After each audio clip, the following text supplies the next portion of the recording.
Hey everyone, welcome to education hub. बच्चों, आज हम लोग एक न्यू चैप्टर की समरी देखेंगे क्लास 12th में।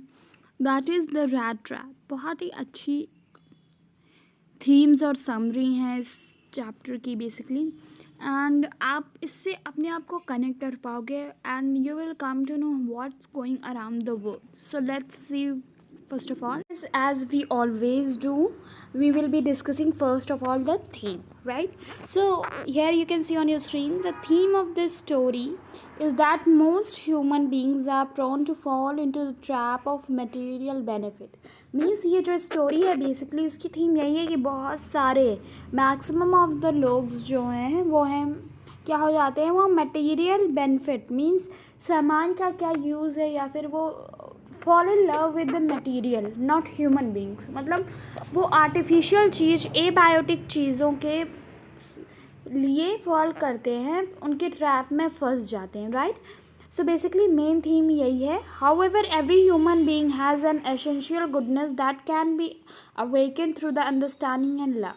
सो यहाँ पर एक चीज़ बहुत इंपॉर्टेंट हाईलाइट की गई है कि जो भी ह्यूमन होता है उसके पास कुछ ना कुछ थोड़ी बहुत गुडनेस होती है, या फिर कुछ अच्छी क्वालिटीज़ होती हैं जिनको हम जगा सकते हैं उसके अंदर, जो कि अभी के लिए वो ख़त्म होने लगी हैं, बट हम उन्हें फिर से अवेक कर सकते हैं बाय हाउ उस पर्सन को समझने की कोशिश करके, अंडरस्टैंड करके उस पर्सन को, और उससे थोड़ा बहुत लव अफेक्शन शो करके हम उसकी अच्छी फीलिंग्स को भी डेवलप कर सकते हैं। Okay, A human being has the tendency to redeem himself from dishonest ways. Means यहाँ पर जो है ऑथर हैं वो यही बता रहे हैं कि ह्यूमन बीइंग के अंदर एक टेंडेंसी होती है कि वो अपने आप को डिसऑनेस्ट वे से क्या करता है, दूर कर सकता है, no matter how dishonest he is at the present. So basically theme यही है कि मोस्ट ऑफ ह्यूमन बीइंग्स जो हैं वो मटेरियल बेनिफिट को देखते हैं, अपने आसपास के लोगों के बेनिफिट्स को नहीं देखते हैं, and most importantly they are engaged in almost every kind of dishonest work. But he साथ साथ में यहाँ पर ऑथर जो है वो ये भी कह रहा है कि हम किसी भी इंसान के अंदर की गुडनेस को वापस से अवेक कर सकते हैं, जगा सकते हैं बाय अंडरस्टैंडिंग एंड लव। मतलब उसके अपना अंडरस्टैंड करके उस इंसान को, और उसके लिए अपना लव और अफेक्शन दिखाकर हम उसकी गुडनेस की फीलिंग को अवेक कर सकते हैं। सो ये है आपकी theme. Now on your screens you can see the summary title, right? Now we are going to talk about the summary. हम लोग एज़ यू नो मैं ज़्यादा कुछ कॉम्प्लेक्शंस वाली चीज़ें आप लोगों को नहीं बताती हूँ, हमेशा शॉर्ट में बताती हूँ। तो आज हम लोग summary, we usually were engaged in doing a long summary, but from now onwards मैं आपको छोटी सी समरी दूंगी जिससे कि पूरा आपको चैप्टर अच्छे से क्लियर हो सके। सो बेसिकली जो समरी है वो यहाँ से स्टार्ट हो रही है। The rat trap summary is about a man who is a peddler. Peddler means somebody who is on the road, who doesn't have a house, who doesn't have money, who doesn't have food to eat, right? So basically एक ऐसे इंसान के बारे में है जो कि क्या है, पेडलर है। He has pessimistic attitude towards the world. उसके जो pessimistic attitude you can say, he is not having positive attitude towards the world, right? Means he may be engaged in some of the bad habits, or may be engaged in some of the dishonest habits, right? The peddler has not always been like this and was fine man before. Means यहाँ पर author एक चीज़ highlight कर रहे हैं chapter में बहुत सी जगह पर कि जो पैडलर था he was not like the same way he is. मतलब प्रेजेंट में वो जैसा है वो वैसा ही पहले भी नहीं था। He was a very nice person having positive attitude toward the world and all the human beings in the world.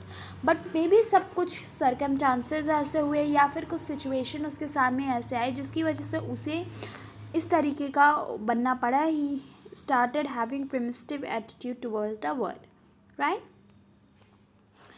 Now you can see whatever it is. However, due to his misfortune, he now resorts to selling rat traps, begging and even stealing to survive.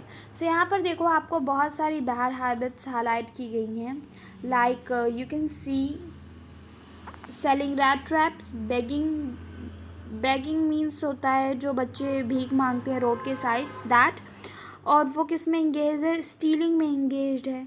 And he is selling rat traps means जिसमें आपने अपने घर में देखा होगा कि जब बहुत सारे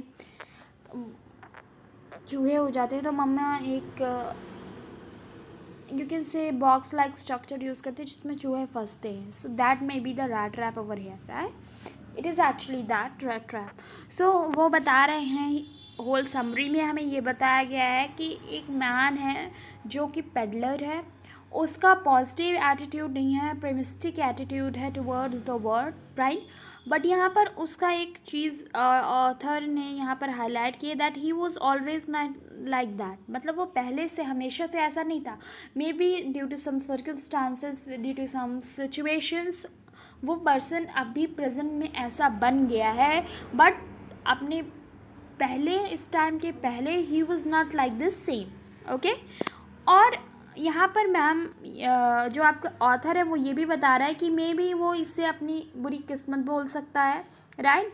he can say it his misfortune कि पहले वो बहुत अच्छा आदमी था, he was not having any problem for surviving, he was not starving, he was having enough money to survive good life, but अभी ऐसा नहीं है। अभी वो क्या है, वो रैट ट्रैप्स को सेल करता है, साथ ही साथ उसे रोड्स के किनारे लोगों से भीख मांगनी पड़ती है। And even he is engaged in a bad habit of stealing for survival, मतलब वो अभी स्टीलिंग भी करता है फॉर सर्वाइविंग, अपने सर्वाइवल के लिए उसे चोरी भी करनी पड़ती है। So this is how the basically author has tried to explain the whole story, okay, कि कैसे हमारे सर्कमस्टांसेस और सिचुएशंस हमारी पास्ट से हमारे प्रेजेंट को डिफ़र करती है और हमारे डिफ़र की सर्कमस्टांसेस एंड सिचुएशंस हमारे फ्यूचर को अफेक्ट करती हैं। So this is how the author has tried to explain the you can say psychological thing to us in a very creative manner with the story, right। कि आप अपने situations और circumstances के basis पे, ऐसा नहीं है कि आपको लाइफ टाइम उसी बेस पे सर्वाइव करना। अगर आप हार्ड वर्क करते हो, अगर आप उस चीज़ को अपनी प्रेजेंट सिचुएशन को बदलना चाहते हो, so you can definitely, but आपकी सर्कमस्टांसेस एंड सिचुएशंस डेफिनेटली आपके आने वाले लाइफ को, आपकी प्रेजेंट लाइफ को और आपके बीते हुए कल को अफेक्ट करती हैं। सो बेसिकली यही थी पूरी summary and theme. I hope कि सारी समरी एंड थीम आप लोगों को क्लियर हो गई हो। And one thing I would like to say to you guys, अगर आप लोग चाहते हैं कि मैं one line by line reading explanation दो एनसीईआरटी का, सो कमेंट डाउन बिलो।